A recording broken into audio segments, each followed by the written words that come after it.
Hi, my name is Giselle Murillo. Hey, my name is Jason Pepin. Hi, I'm Jetta. My name is Beverly Burgos. My name is Gina Carisi. Hi, my name is Maria Camila.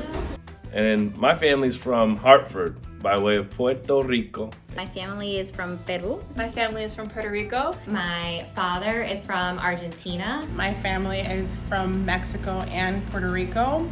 I'm from Colombia. And one of the things that I love about my heritage is their food.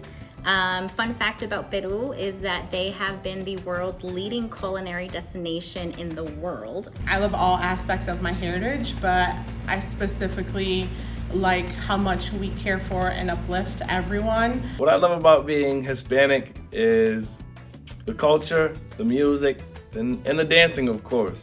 And I most appreciate our love of culture and family in the Hispanic community. What I love about my heritage is the culture, the language, and the food. My grandmother made excellent empanadas. Something that I love about my heritage is that I'm able to share with my students my culture, my food, all my traditions.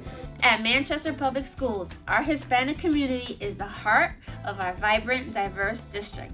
This month, we honor the rich cultures, traditions, and contributions that make us stronger together.